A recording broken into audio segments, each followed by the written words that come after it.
Urota usinziriye nijoro ushobora kuba warigeze urota ukabyuka ukagenda, cyangwa se ukaba warigeze uryama ugakanja amenyo kandi usinziriye, cyangwa se ukarota urimo utongana n'umuntu. Gusa ibi ngibi bitaranakubayeho, ushobora kuba umwe mu bararanye bawe cyangwa mu bavandimwe bawe uzi yuko ibi bintu bijya bimubaho.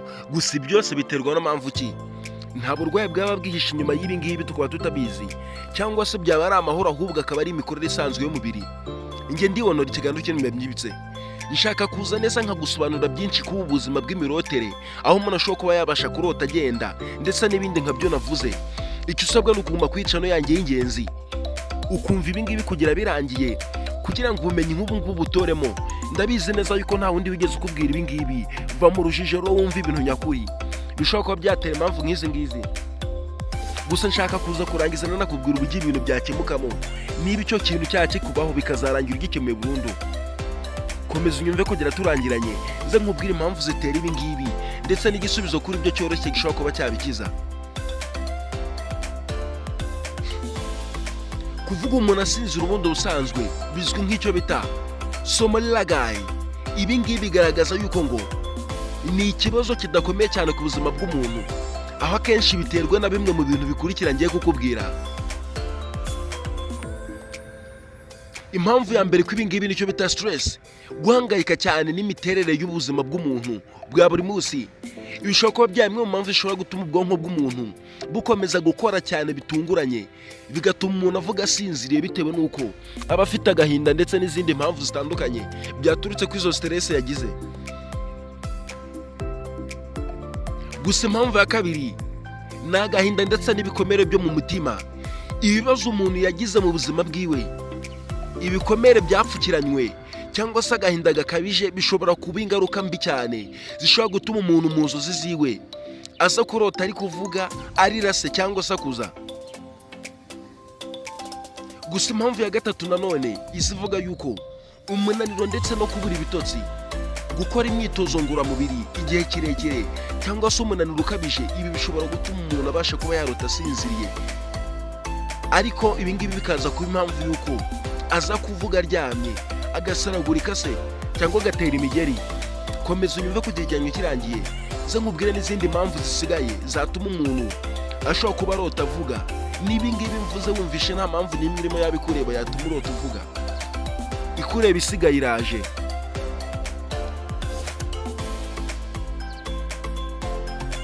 Impamvu yindi ikurikira ya kane cyangwa se ya gatatu ni ukunywa ibiyobyabwenge.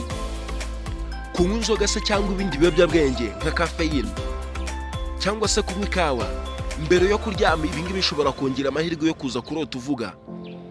Indi mpamvu ikurikira ni ukwiyanga, ariyo mpamvu ya kane.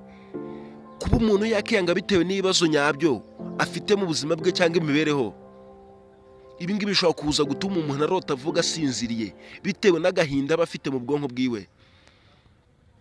Impamvu ya gatandatu irazikubwira ngo uburwayi bwa plasmoniya, cyangwa se ibi ngibi bivuze yuko ngo ni ukuvuga uri kurota, ni kimwe mu bimenyetso by'uburwayi bwa plasmonias.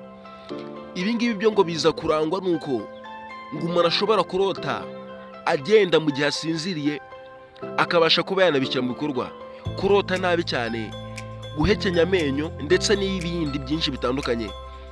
Ibi ni ibibazo bikunze kubaho, ugasanga cyane cyane ni karande nga byavuye ku mubyeyi bijya ku mwana, biza kuva ku uwo mwana ndetse bizajya no ku mwana wiwe wundi.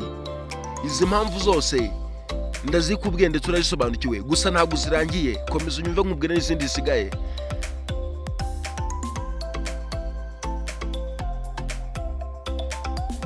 Impamvu ya nyuma y'ibi ngibi ishobora kuba yatuma umuntu, nyuma rero ari nayo ishobora kuba yatuma umuntu mu gihe arota cyangwa se mu gihe aryamye arota arimo agenda cyangwa se arimo avuga, ariko cyane cyane mu gihe arimo agenda.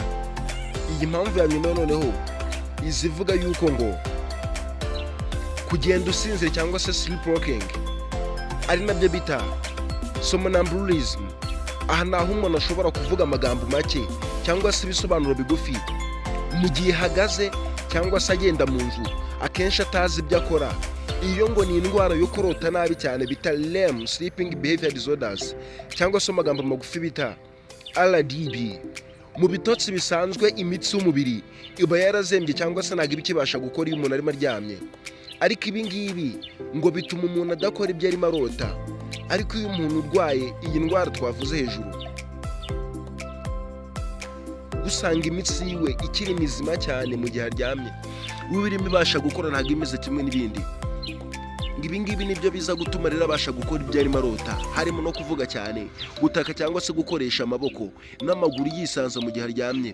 Gusa muri make iyo mpamvu ya nyuma mvuze isobanura ko kuba umuntu yavuga asinziriye bishobora kuba byari kimwe mu kimenyetso cy'ikibazo cyagutse cyangwa se uburwayi bwo mu bitotsi bukomeye kurusha uko umuntu we yaba abyibwira. Gusa akaba ari atekereza yuko ngo biterwa n'izo zisanzwe. Gusa siko kuri. Guma hano nzi neza noneho nkubwira zimwe mu mpamvu cyangwa se umwe mu bufasha wahereza uwo muntu ufite ibyo bibazo kugira ngo abashe kuba yasubira ku murongo, abashe kuba muzima ndetse kabisa byihariye.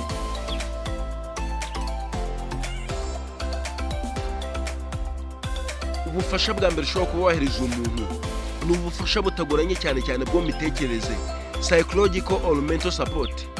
Ubu ngubu bwo ni ubufasha umuntu ashobora kuba yahabwa bukamufasha kuba yagabanya stress, guhangayika ndetse na za mpamvu zose zishobora kuba zatuma umuntu arota akora ibyo arimo arota.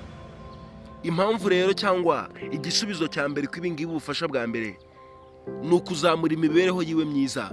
Ibi ngibi harimo nko kumurinda stress cyangwa se nawe ukazirinda, gufata igitotsi gihagije cyangwa gusinzira bihagije hagati y'amasaha 7 kugera ku 9, kwirinda ikiyobyabwenge, kugabanya cyangwa se guhagarika ikawa, itabi ndetse n'inzoga cyane ku mugoroba, kuko ibi ngibi biza guhangayikisha umubiri wawe bikaza gutuma utabona ibitotsi.